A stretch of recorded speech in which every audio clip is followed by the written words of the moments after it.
Dokter. Iya, bagus nih ya, walaupun sudah jam segini ya, tapi masih pada semangat juga seperti biasa. Betul sekali. Oke, untuk menghemat waktu kita biar efektif, biar juga nanti mungkin biasanya kan kita suka lebih banyak ditanya jawab nanti ya. Jadi saya mulai aja nih topik kita hari ini, yaitu cocoa flavanol untuk penderita diabetes mellitus. Nah ini tuh suka menjadi topik juga ya, jadi pertanyaan. Dok, gimana sih manfaat cocoa flavanol untuk yang sakit diabetes? Nah, ini jawabannya ya. Pertama-tama, sebelum kita lihat apa manfaat cocoa flavanol untuk penderita diabetes, kita harus kenali dulu nih penyakit diabetes ini sendiri. Slide.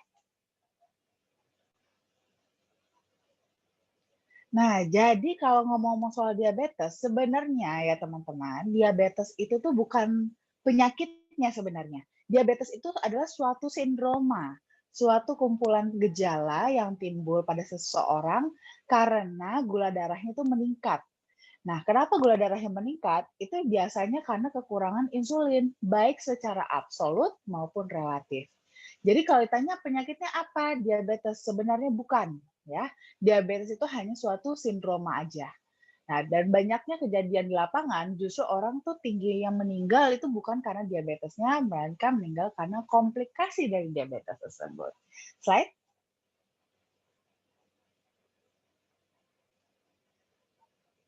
Nah, diabetes ini juga sebenarnya ada beberapa macam ya. Jadi tidak hanya sekedar diabetes mellitus saja. Jadi ada beberapa macam, ada diabetes tipe 1, ada diabetes tipe 2, atau sama ada juga diabetes gestasional. Nah, diabetes tipe 1 ini dan tipe 2 yang biasanya paling sering kita temukan, terutama diabetes tipe 2 gitu ya. Kalau gestasional diabetes, ini dia sebenarnya ada diabetes yang dialami ibu hamil pada saat kehamilannya aja. Jadi begitu dia nanti sudah selesai melahirkan, itu nanti dia nggak diabetes lagi. Dan juga ada tipe-tipe diabetes lainnya. Tapi tidak perlu kita bahas, kita lebih bahas kepada diabetes tipe 1 dan tipe 2 terutama ya. Slide. Nah, ini gejala-gejala klinis untuk tanda-tanda mereka yang mengalami diabetes. Nah, apa aja? Yang pertama itu tanda-tandanya adalah polidipsi atau rasa haus yang berlebihan. Biasanya kalau kita haus itu kan kalau seandainya nih, contohnya lagi di ruang ber-AC atau lagi di pantai ya, di udara yang panas, atau lagi banyak ngomong nih kayak saya, itu ya, itu bawaannya rasanya haus. Nah, itu wajar, memang kita rasanya haus. Tapi kalau pada kasus ini, dia bukan karena lagi di ruangan ber-AC, bukan karena lagi di udara yang panas, dan juga lagi nggak banyak ngomong kayak saya seperti ini, tapi bawaannya tuh haus terus. Nah, ini hati-hati juga merupakan salah satu gejala dari diabetes. Lalu ada juga poliuria atau sering kencing terutama pada malam hari. Nah, ini juga hampir mirip juga ya teman-teman ya. Biasanya kan kalau kita kencing, kalau pas lagi kita terbangun lah gitu, lagi beraktivitas dari pagi sampai malam, itu kita sering kencing itu wajar. Mungkin kita banyak minum, atau mungkin karena ya kita di ruang ber-AC, terus kita banyak minum, itu jadi kita banyak kencing, itu wajar banget. Nah, kencing poliuria di sini yang menjadi salah satu gejala klinis dari diabetes adalah sering kencing terutama malam hari pada saat kita tidur. Karena biasanya kalau kita tidur, itu kan kita tidak minum ya kita tidur gitu, nggak sambil minum, tapi kita bisa terbangun sampai lebih dari 2 kali pada malam hari karena mau kencing. Nah, ini hati-hati juga merupakan salah satu tanda gejala dari diabetes mellitus. Selain itu juga ada juga polifagia. Nah, polifagia ini bawaannya cepat lapar, tapi bukan rakus ya teman-teman ya.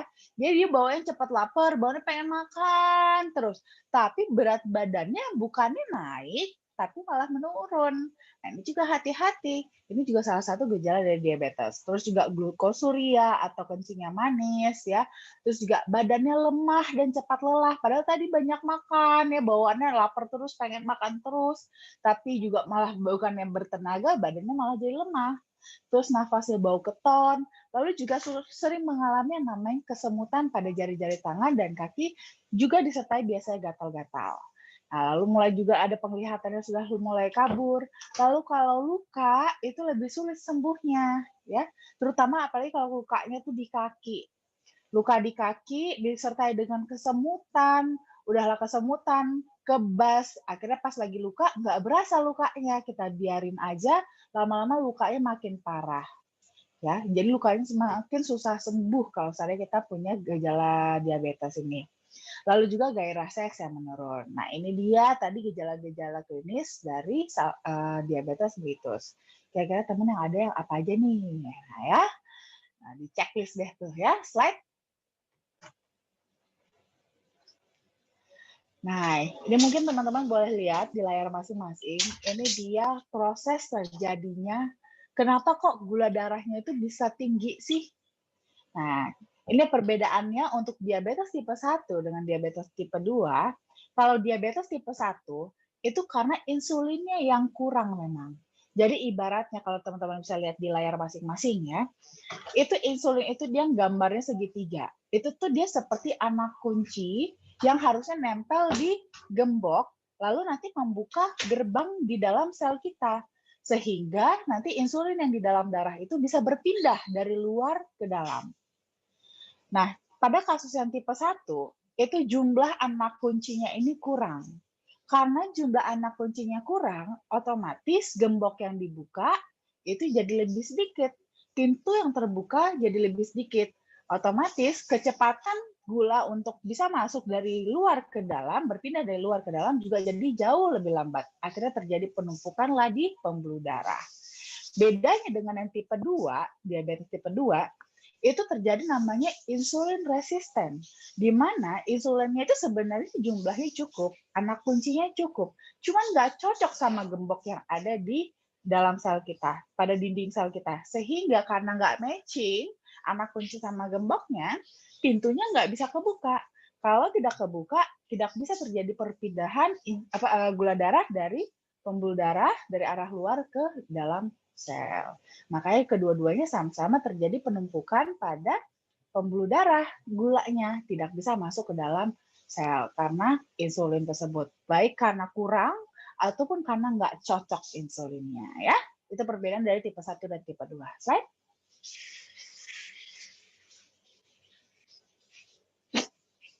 Nah, ini proses nih yang terjadi di dalam tubuh kita atau namanya homeostasis gitu.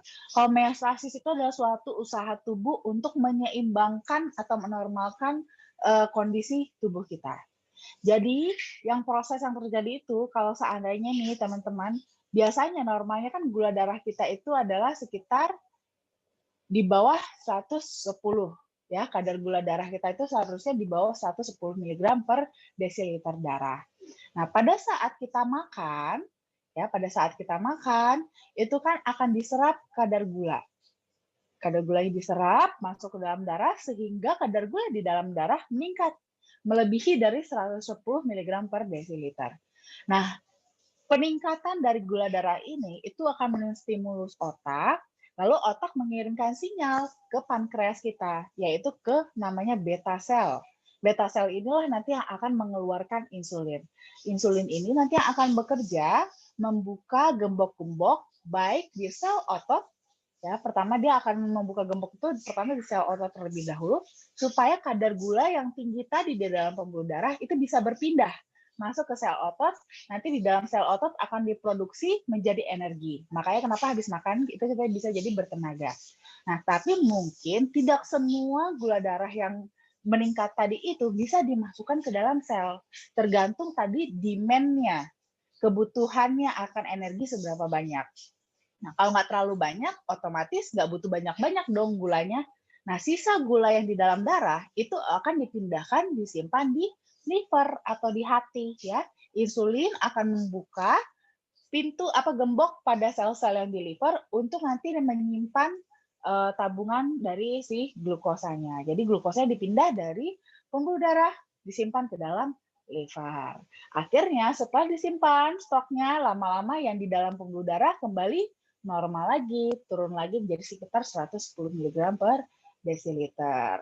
Nah, seiring waktu kita kan akan terus beraktivitas. Beraktivitas nanti si otot kita itu akan membutuhkan gula darah lagi, dia akan mengambil lagi gula darah dari dalam pembuluh darah.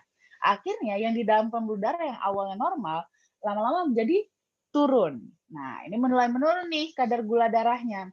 Nah, pada saat kadar gula darahnya menurun, itu akan distimulus ke otak kita juga.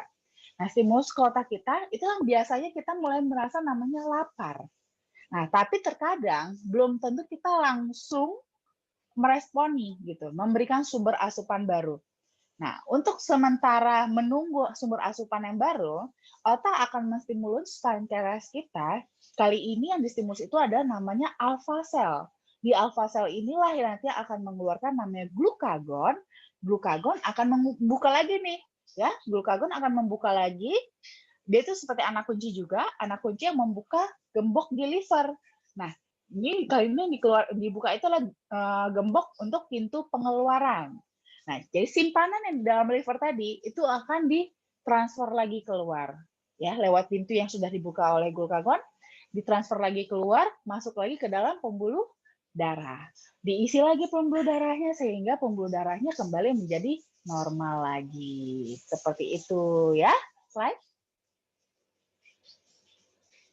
Nah, makanya kenapa kalau seandainya nih kita cek gula darah, itu selalu treatment pertama yang dianjurkan oleh dokter itu adalah jaga makan sama olahraga. Supaya apa? Untuk memaintain gula darah di dalam pembuluh darah kita. Asupannya, tambahannya jangan terlalu banyak, tapi yang sudah ada di dalam pembuluh darah itu dirangsang untuk dipakai. Nah, dipakai dengan cara apa? Exercise, supaya ditingkatkan demand akan produksi energinya. Sehingga kalau kita butuh energi, si sel otot kita ini kan tadi dipaksa untuk bermetabolisme untuk menghasilkan energi tadi ya, akhirnya diambillah bahan-bahan bakunya itu glukosa dari dalam pembuluh darah. Sehingga glukosa dalam pembuluh darah itu bisa mulai lebih menurun, lebih stabil. Nah, tapi kalau itu pun nggak mempan, barulah kita diberikan obat minum atau obat oral ya, obat oral yang bisa berperan untuk menurunkan tekanan gula darah tersebut. Tapi kalau ini pun nggak mempan dan biasanya itu sudah terjadi setelah bertahun-tahun kita minum obat oral, akhirnya kita sudah mulai resisten juga dengan obat oral, barulah kita diberikan suntik insulin. Nah, makanya kalau bisa sih jangan sampai suntik insulin juga ya. Kalau bisa kita bisa lebih menjaga pola makan kita, lalu aktivitas kita, exercise kita, itu bisa membantu kita juga supaya bisa terhindar dari diabetes mellitus ini. Slide.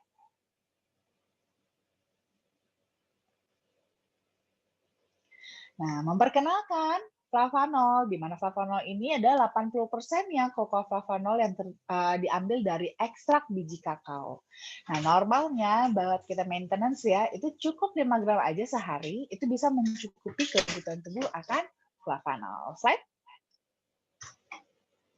Nah, flavanol ini merupakan salah satu dari 6 kategori flavonoid yang merupakan subkelas dari polifenol. Kandungan flavanol yang tinggi pada kokoa ini terbukti secara klinis bermanfaat banget untuk fungsi kardiovaskular. Dalam efek jangka pendeknya, 2 jam, berdasarkan penelitian ya, 2 jam setelah kita konsumsi flavanol ini, itu terjadi dilatasi pada pembuluh darah kita, atau pelebaran ya, pelebaran pada pembuluh darah kita. Dan untuk jangka panjang, dia juga mempunyai efek antioksidan, di mana itu sangat bagus sekali untuk merawat pembuluh darah kita dari damage ya dari radikal bebas yang bisa merusak pembuluh darah kita, di mana ujung-ujungnya nanti juga bisa membantu kita untuk mencegah penyakit-penyakit kardiovaskular. Tapi ini teman-teman, untuk mendapatkan kandungan flavanol yang tinggi ini tuh nggak gampang. Harus menggunakan metode ekstraksi yang tepat supaya bisa mendapatkan kadar flavanol yang tinggi. Slide. Nah, kalau terapi kokoa kelebihan kelewatan. Nah, terapi kokoflavanol bagi penderita diabetes ini itu sudah ada juga penelitiannya ya. Jadi bukan tanpa penelitian, sudah ada penelitiannya bahwa ternyata bila kita berikan intervensi diet dengan produk kakao yang mengandung flavanol pada manusia, itu ternyata menunjukkan efek yang menguntungkan baik pada oksidasi LDL-nya, agregasi trombosit, sensitivitas insulin, dan juga fungsi endotel serta tekanan darah. Dan khususnya pada pasien diabetes, kalau terjadi hiperglikemi ya atau gula darah yang tinggi secara berulang dan berkepanjangan, itu ternyata dapat merusak nitric oxide, sehingga kadarnya itu menurun di dalam darah. Kalau kadar nitric oxide ini menurun di dalam darah, otomatis pembuluh darah kita jadi tidak bisa elastis, tidak bisa dilatasi. Ya, jadi melemah dilatasi pembuluh darah kita. Dan ujung-ujungnya nanti endotel kita juga mengalami disfungsi. Akhirnya berujunglah kita mengalami masalah-masalah kardiovaskular, terutama aterosklerosis atau penyempitan pada pembuluh darah. Nah, penelitiannya itu setelah 30 hari intervensi diet dengan produk kakao yang mengandung tinggi flavanol atau sekitar di atas 371 mg flavanol 3 kali sehari, itu terjadi peningkatan dilatasi pembuluh darah setara dengan intervensi jangka panjang kalau kita melakukan aktivitas fisik, penggunaan obat-obatan kardiovaskular, dan juga insulin. Nah, makanya nih buat teman-teman ya, apalagi yang semoga sih terutama yang kalau bisa yang sebelum menderita diabetes ya, sebelum menderita diabetes tapi punya faktor resiko ke arah sana, itu ternyata tapi mungkin sulit banget kayaknya ya disuruh olahraga kayak yang susah ya, tapi nggak mau minum obat-obatan juga, jangan sampai minum obat-obatan juga, apalagi konsumsi insulin ya, terapi insulin, itu bisa mengkonsumsi selama 30 hari ya. Dosis tinggi flavanol lebih dari 371 mg flavanol 3 kali sehari itu sudah setara ya, seperti kita sudah bertahun-tahun jaga vitalitas kita dengan olahraga, konsumsi obat-obatan dan juga insulin. Cakep ya. Slide.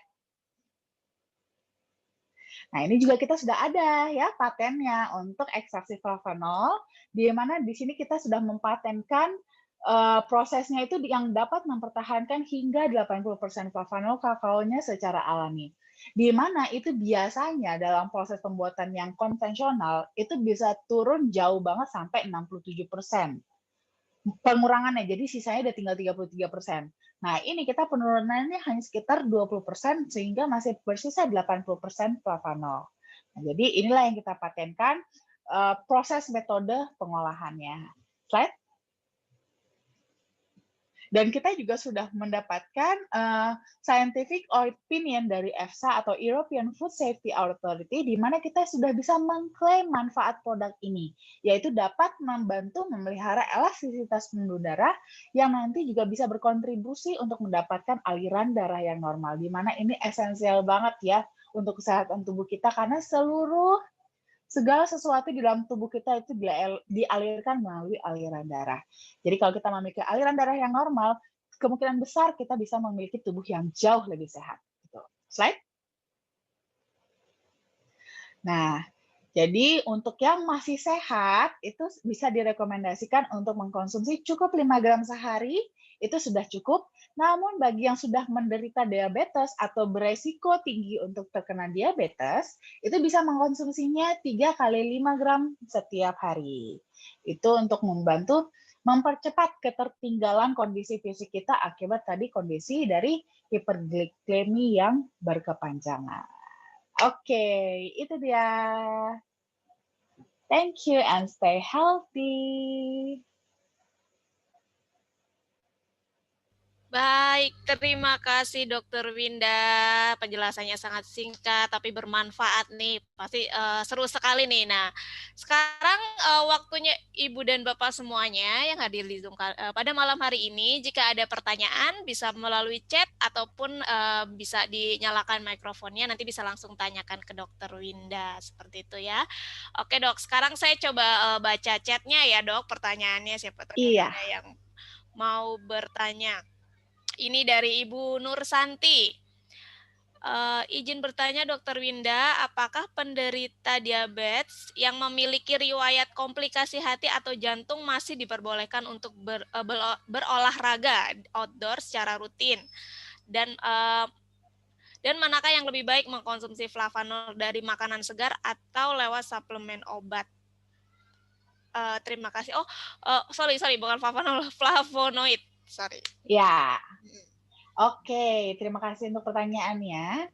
Nah, kalau untuk penderita diabetes yang sudah memiliki komplikasi ya kepada hati ataupun jantung, itu tetap dianjurkan untuk tetap berolahraga. Namun olahraganya apa? Pilih olahraga yang lebih ringan. Jangan diforsir terlalu berat. Yang penting tetap rutin. Mungkin kalau terlepas dia outdoor atau indoor, lebih ke preferensi masing-masing saja ya. Ada yang biasanya saya lebih suka outdoor dok karena jadinya enak sambil jalan-jalan jadi lebih semangat. Oh silakan boleh. Atau mau indoor aja karena saya males keluar-keluar dok, boleh juga, bebas. Yang penting lebih ke dipilih jenis olahraganya aja. Pilih olahraga-olahraga yang ringan, tapi tidak terlalu berat. Contoh seperti jalan, ya, jalan pagi, jalan sore, itu boleh, nggak ada masalah. Tetap harus, bukan berarti karena sudah mengalami sakit jantung seperti itu, terus habis itu tidak beraktivitas fisik. Tidak, tetap beraktivitas fisik, cuman beban aktivitas fisiknya yang memang diturunkan. Jadi olahraganya yang lebih ringan-ringan saja gitu ya, jangan yang berat-berat. Lalu manakah yang lebih baik mengkonsumsi flavonoid dari makanan segar atau lewat suplemen obat? Jelas pastinya yang segar dong, lebih baik ya.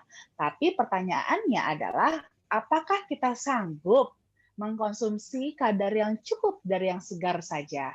Karena kebanyakan kita hanya makan ala kadarnya, bukan sesuai sampai yang jumlah dianjurkan. Nah, jadi kalau mana yang lebih baik tentunya makanan segar.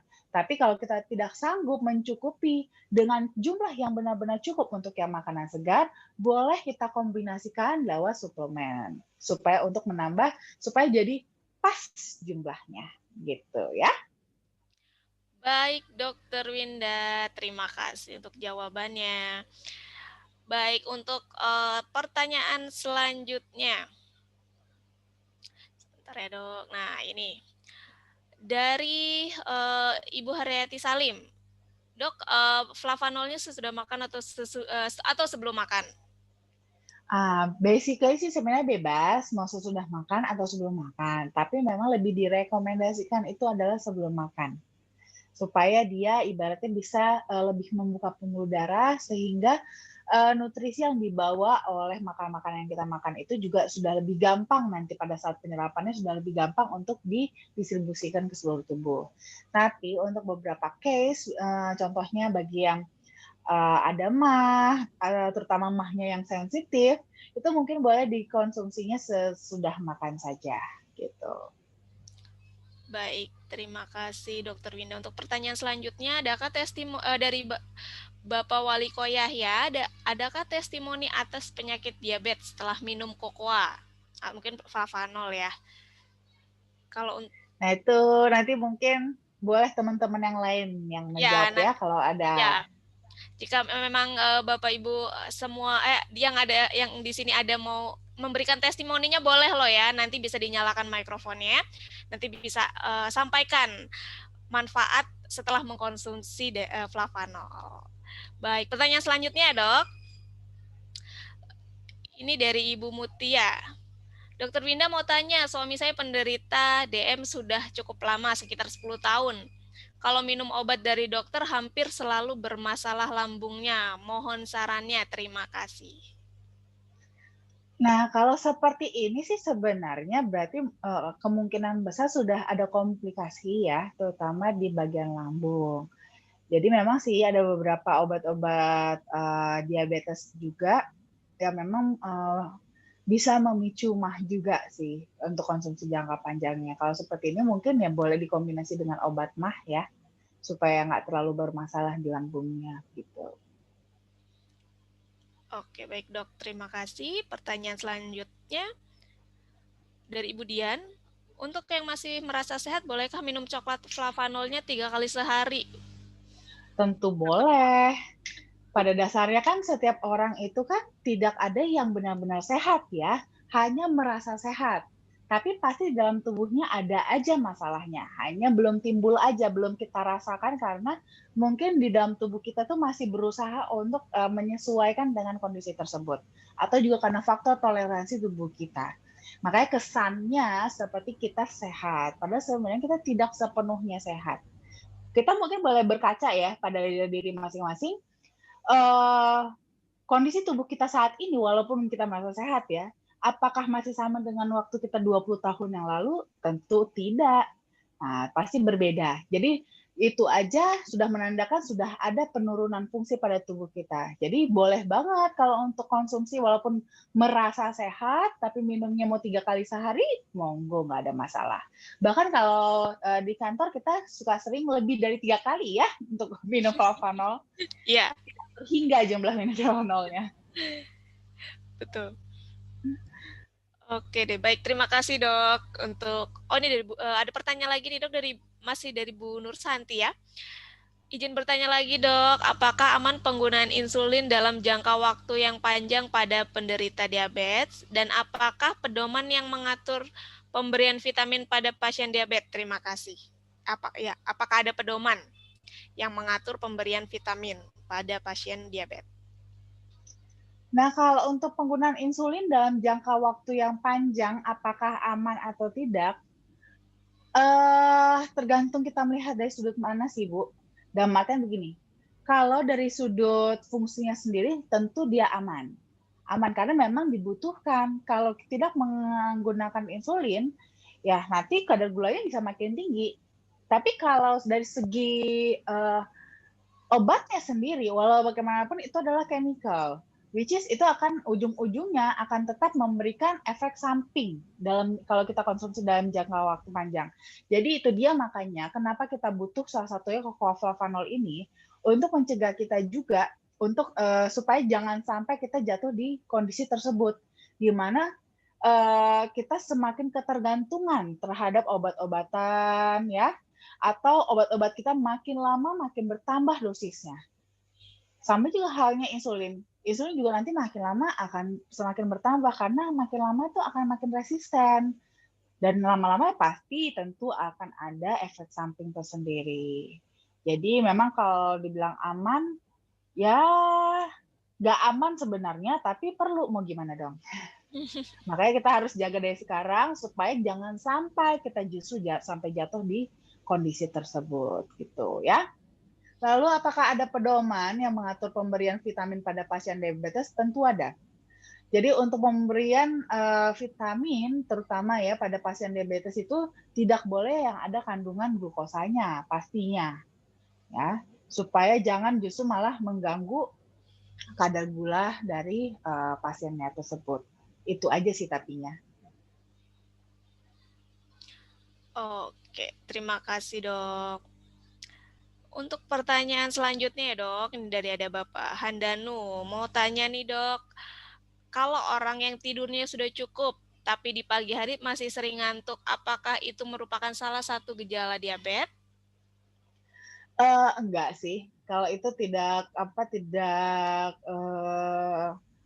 berkorelasi secara langsung ya dengan diabetes. Tapi mungkin saja sudah ada masalah pada sirkulasi darahnya, terutama sirkulasi darah ke otak.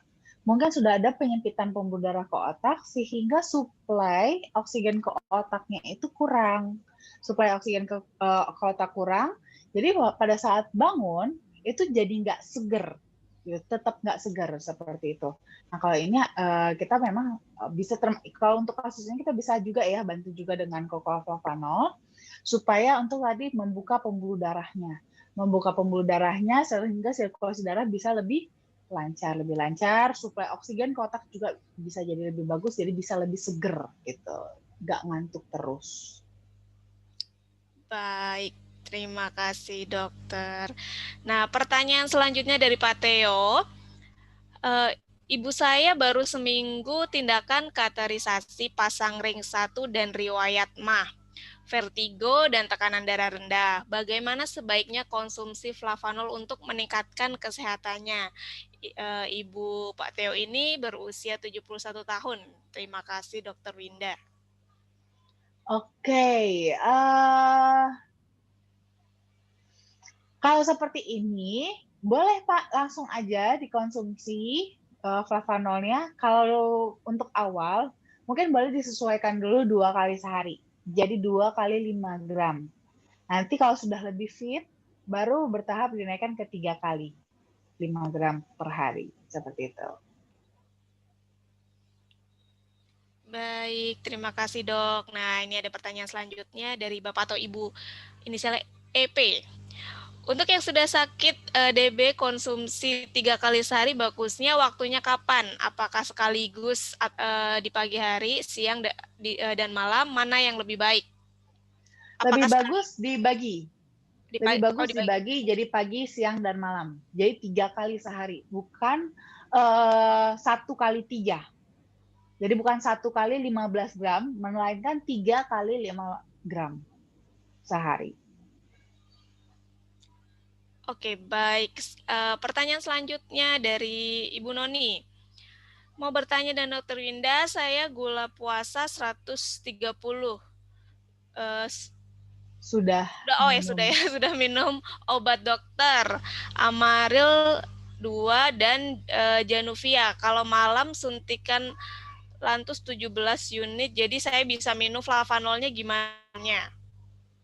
Bebas Ibu minumnya. Ibu minum aja, boleh minumnya tetap pagi, siang, malam. Paling Ibu cukup minumnya itu diberi jeda aja. Diberi jeda aja sama obat dokternya kurang lebih sekitar 2 jam. Kalau bisa, Ibu minum flavanolnya itu 2 jam sebelum rencana meminum obat dokter. Seperti itu.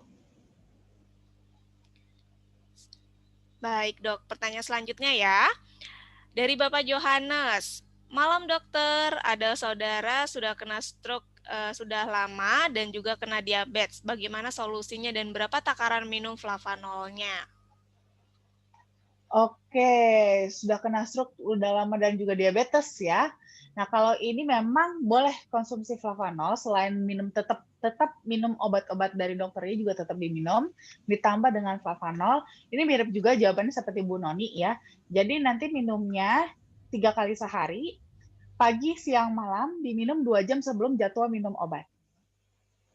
Gitu. Siap. Baik, untuk pertanyaan selanjutnya dari Bapak atau Ibu Juni Ibrahim. Dokter, kalau untuk anak-anak, apakah boleh konsumsi flavanol? Kalau boleh, berapa banyak? Terima kasih. Kalau untuk anak-anak, basically sih sebenarnya boleh-boleh aja ya. Kalau oke dengan rasanya, bisa konsumsi dengan rasanya, boleh minum flavanol. Dan untuk berapa banyaknya sih, kalau untuk anak-anak kita anjurkan maksimal di 5 gram aja sehari cukup. Either itu dikasih 1 kali 5 gram, atau dibagi 2, pagi dan sore gitu ya, masing-masing 2,5 gram. Itu boleh juga. Siap.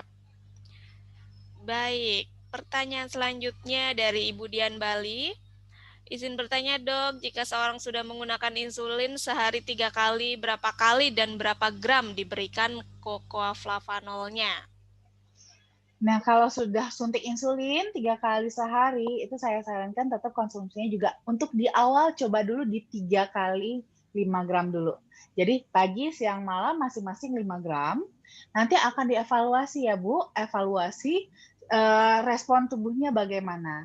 Kalau lebih enak, terus juga gula darahnya lebih stabil, nah itu nanti boleh dinaikkan dosisnya ya jadi 3 kali 10. Seperti itu flavanolnya. Kalau bisa diberikan juga sama ya sebelum jadwal suntik insulinnya lebih bagus. Baik, pertanyaan selanjutnya, wah ini banyak sekali nih ya. Kalau sesi dokter Winda tuh pasti banyak sekali nih pertanyaan-pertanyaan yang masuk melalui chat ya. Baik dari Ibu atau Bapak Hafsah Nasution. Malam dok, bolehkah minum kopi dicampur dengan cocoa flavanol? Apakah tidak mengurangi manfaat flavanolnya? Boleh dicampur dengan kopi boleh, yang penting pada saat kita mencampurnya airnya jangan kepanasan ya. Karena kalau flavanol itu dia yang bisa merusak itu justru suhu panasnya itu yang bisa merusak. Jadi pada saat kita mencampurkan flavanol itu jangan dengan suhu yang panas airnya. Usahakan masih suhu yang di bawah 80 derajat. Seperti suhu panas dispenser itu masih oke. Ya, jadi jangan dimasak gitu ya. Itu masih boleh. Nggak apa-apa kok, dia tidak akan mengurangi manfaat flavanolnya selama tadi suhunya tidak melebihi dari 80 derajat. Oke, baik. Pertanyaan selanjutnya dari Bapak atau Ibu Yusra Elvi. Ibu Yusra. Malam Oh, Ibu Yusa ya. Malam dok, mau bertanya kalau hipertensi apakah bisa diatasi atau sembuh dengan konsumsi flavanol? Nah, ini a bit tricky sebenarnya pertanyaannya ya.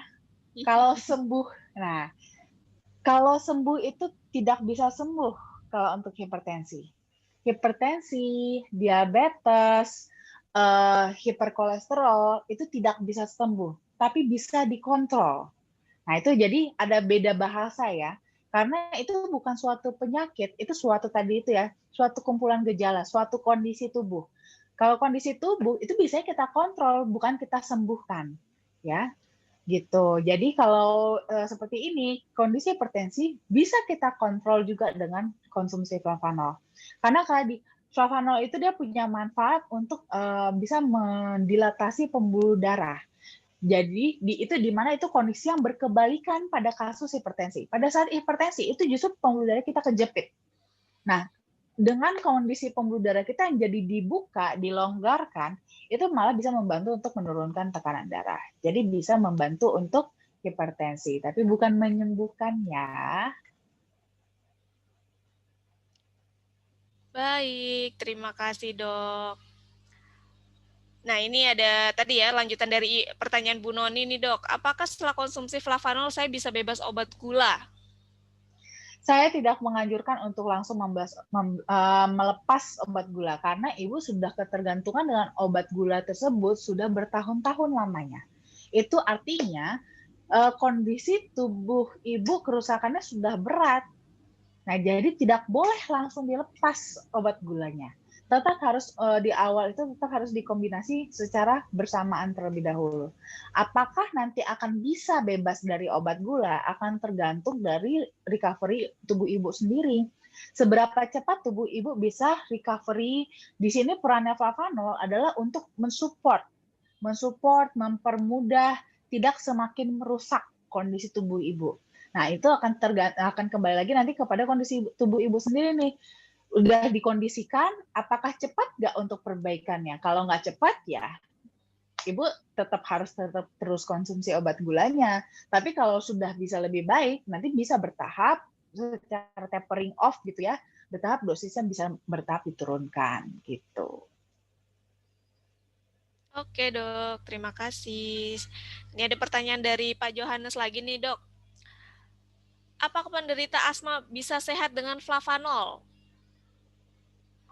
Nah, kalau asma itu sebenarnya reaksi alergi ya. Jadi sebenarnya bisa aja sembuh dari asma asalkan tidak terpapar alerginya. Sebenarnya sih lebih ke situ.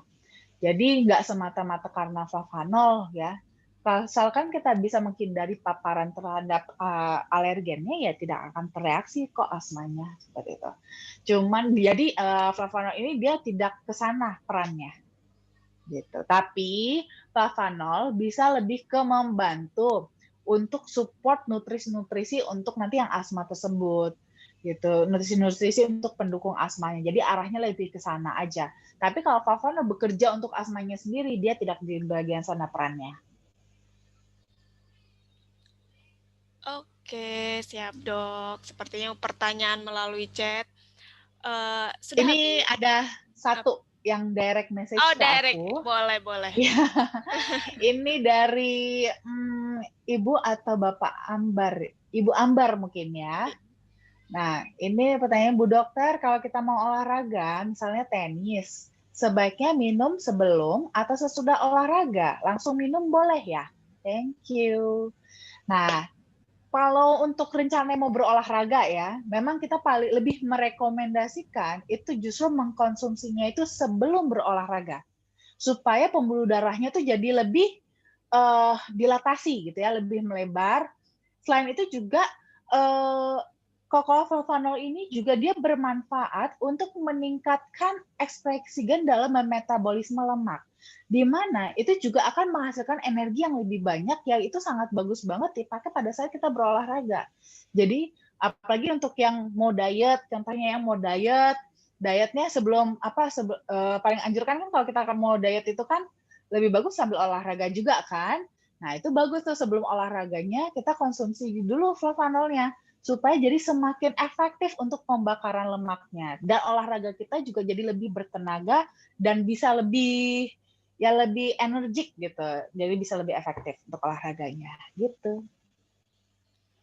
Siap. Oke, Dok. Terima kasih. Ini Ibu dan Bapak semuanya mungkin ada yang mau memberikan testimoni atau cerita setelah mengkonsumsi flavanol, manfaat apa yang ingin dirasakan? Silakan bisa dinyalakan mikrofonnya. Atau kalau mau bertanya langsung juga bisa. Wah, sepertinya sepi nih, Dok. Tidak ada yang mau memberikan testimoni. Biasanya ada nih. Silakan jika ada. Bu Tina mungkin.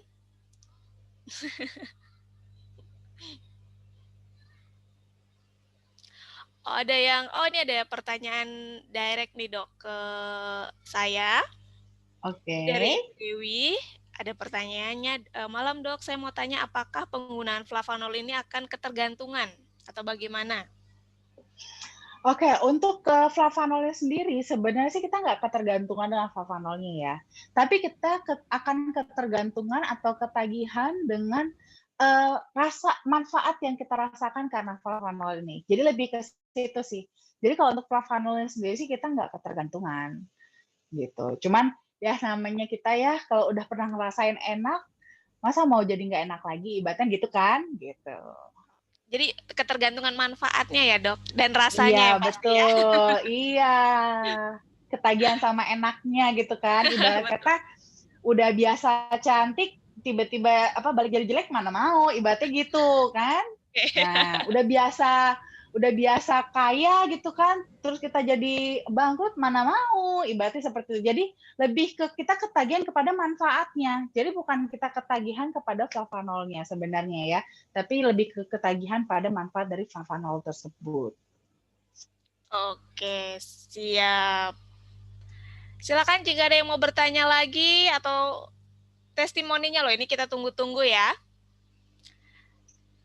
Biasanya Berbagi. rame ini berebutan Iya, minta testimoni ya.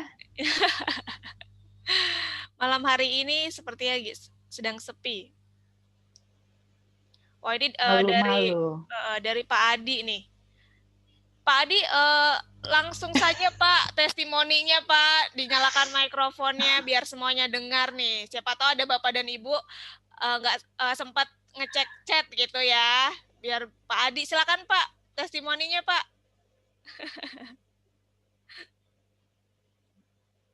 Oh, Pak Adinya nggak muncul nih, tapi dari chat kata Pak Adi, saya juga dulu habis makan ngantuk, tapi setelah saya join Gold, habis makan ngantuknya hilang.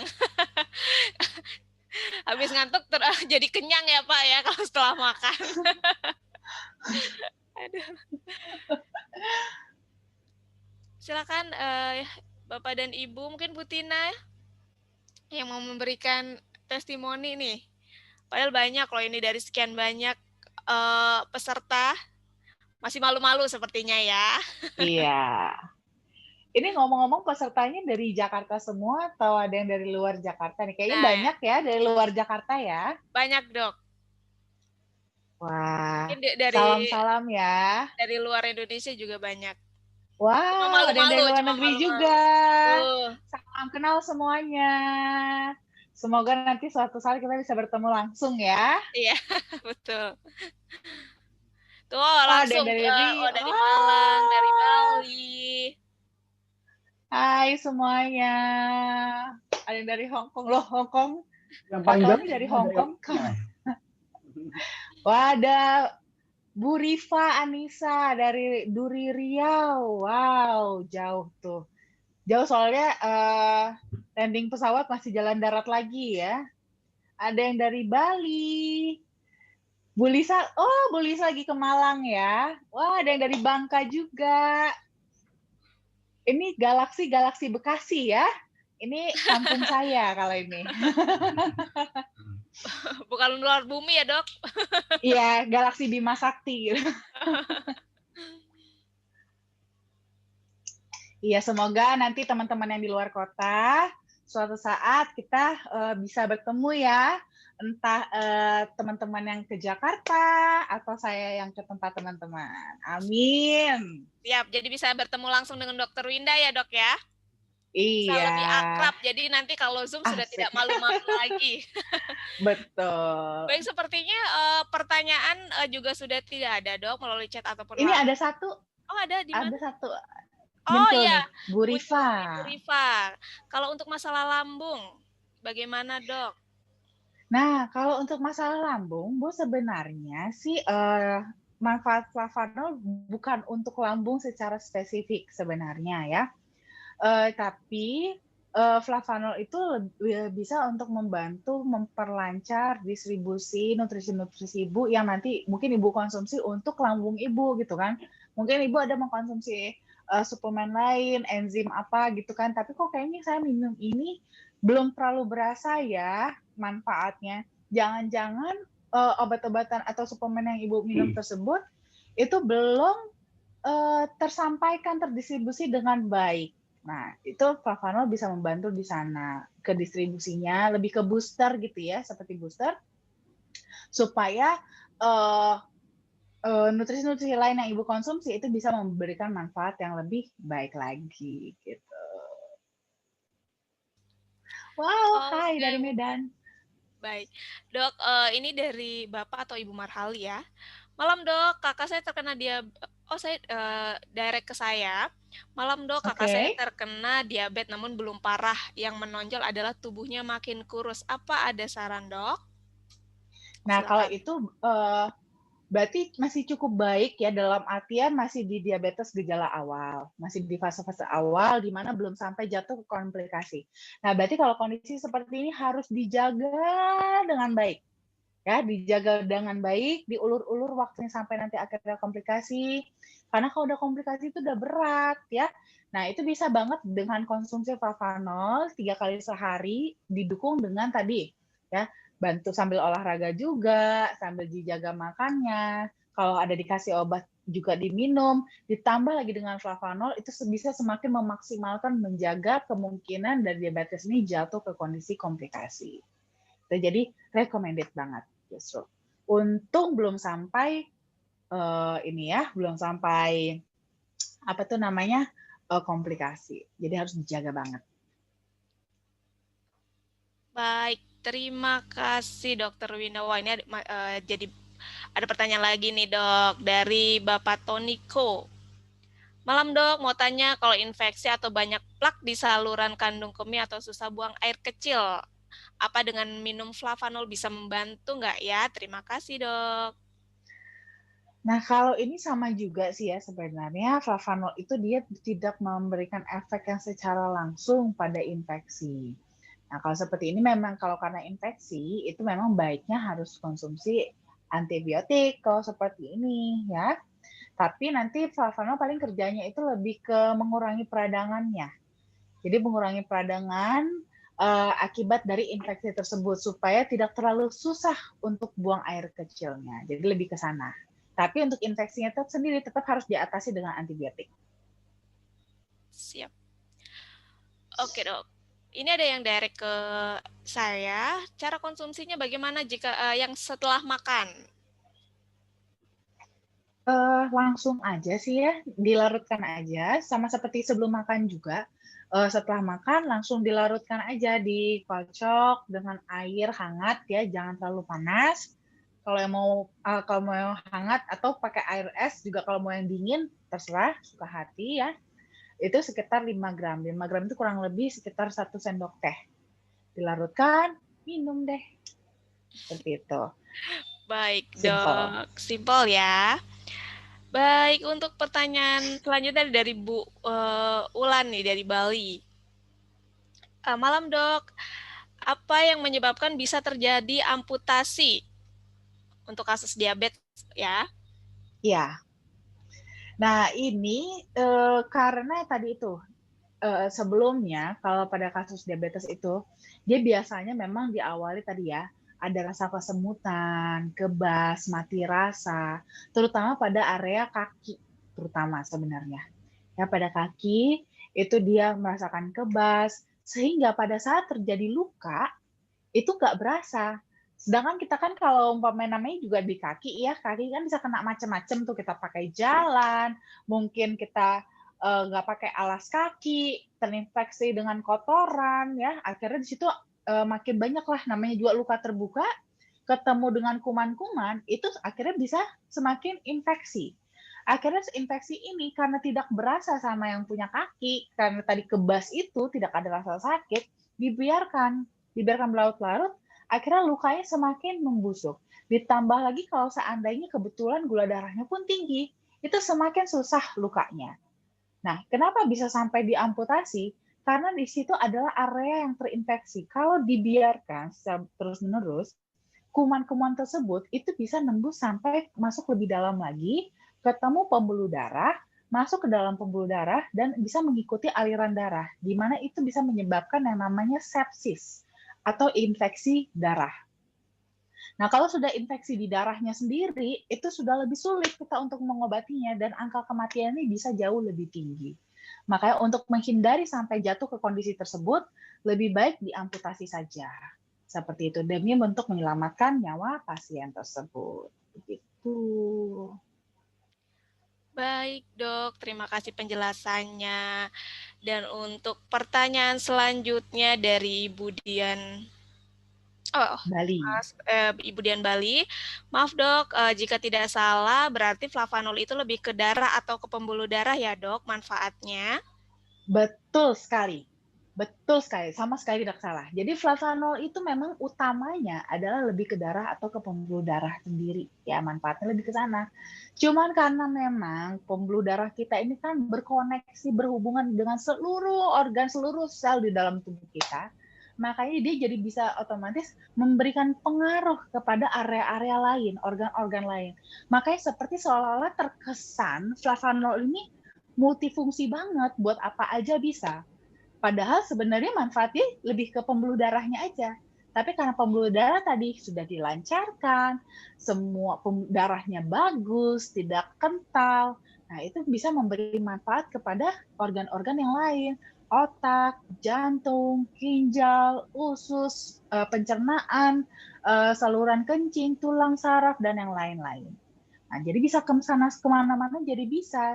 Karena tadi transportasinya lancar gitu. Baik, Dok. Ini mungkin pertanyaan terakhir ya, Dok. Langsung ke saya. Untuk penderita diabetes konsumsinya sesudah makan atau sebelumnya dan bagaimana cara konsumsinya? Dari Bapak Oh, Marhali. oke, ini tadi sebenarnya ada sih ya, sudah Sudah ada ada. dijawab. Jadi konsumsinya sih pada dasarnya sama seperti yang pada umumnya juga. Konsumsinya kalau bisa sebelum makan, atau lebih tepat lagi 2 jam sebelum jadwal makan obat. Nah, itu paling bagusnya di situ. 3 kali sehari. Baik, terima kasih Dok untuk penjelasannya dan jawaban-jawaban dari pertanyaannya ya. Mungkin Ya. sebelum saya mengakhiri Zoom pada malam hari ini, ada yang ingin disampaikan oleh Bapak Yaumil. Halo Pak Yaumil.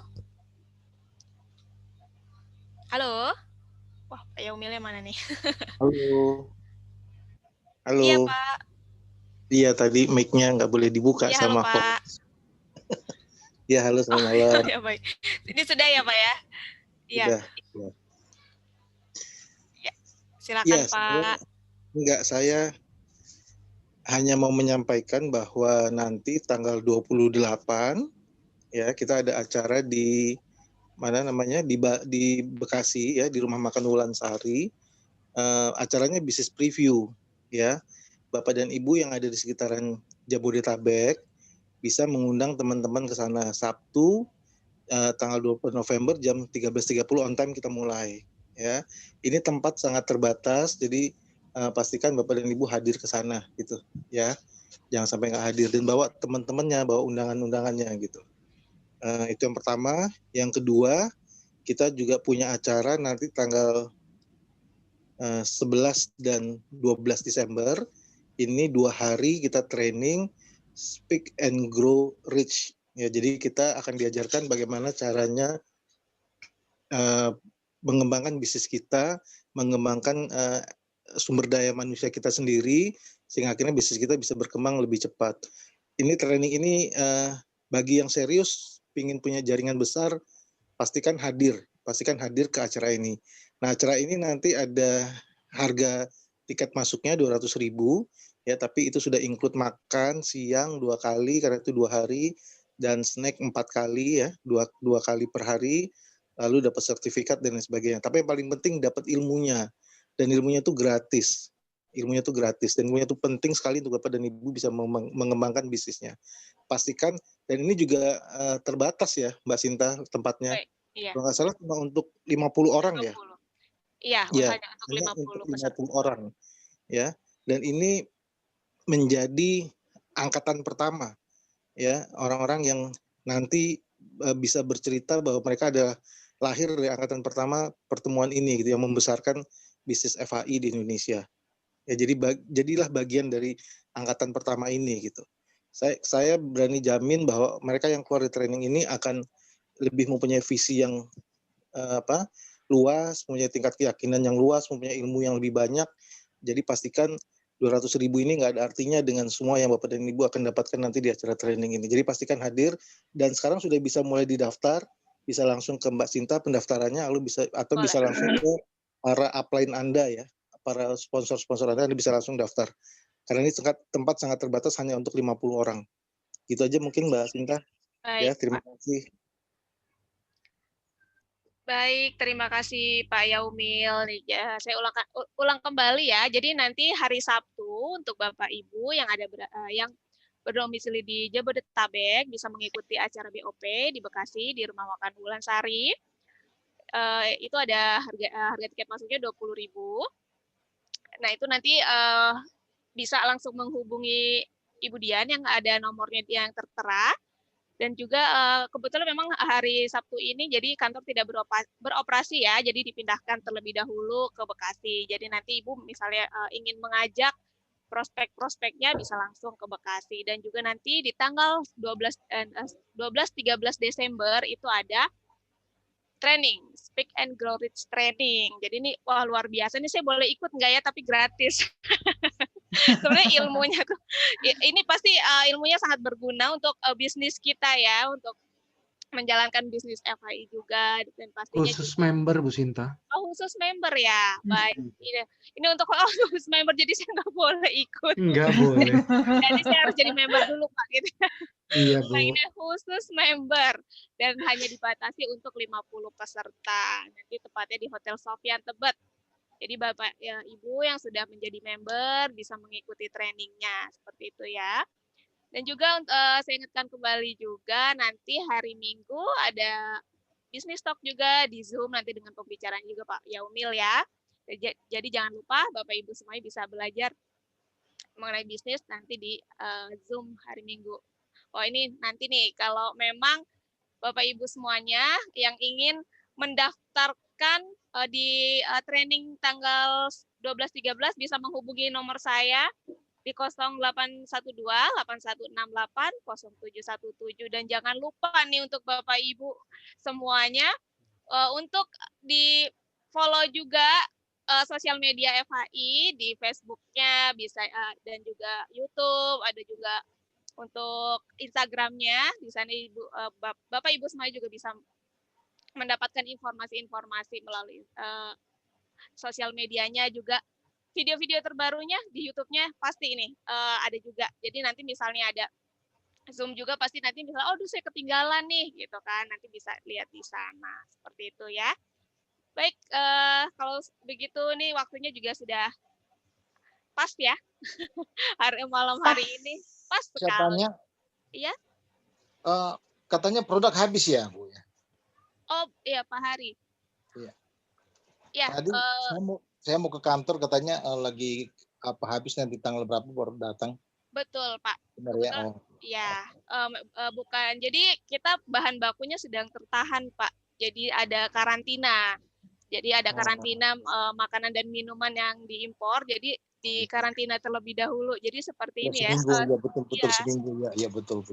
Jadi harus di karantina. Jadi seperti kalau orang dari luar negeri harus dikarantina, ternyata ini makanan dan minuman juga ikut dikarantina ya. Baik, Seperti baik. itu. Jadi menyebabkan stok produk kita sedang kosong. Seperti itu. Siap, Pak. siap, siap. Iya. Di swab Nanti- nggak? Makanan di swab nggak? Baik. Baik, kalau begitu mungkin saya sudahi saja untuk Zoom pada malam hari ini. Terima kasih Bapak Ibu semuanya sudah menyediakan waktunya untuk mengikuti Zoom pada malam hari ini. Terima kasih Dokter Winda, sangat bermanfaat sekali ya Sama-sama. tadinya. Thank you Kita akan- semuanya. Terima kasih semuanya. Dokter, terima kasih Lagi semua. Terima kasih, Dokter Winda. Sehat dan sukses selalu kasih, Pak Bapak Ibu Yani. semuanya. Terima kasih, dokter. Terima kasih semuanya. Cinta, terima kasih. Semua.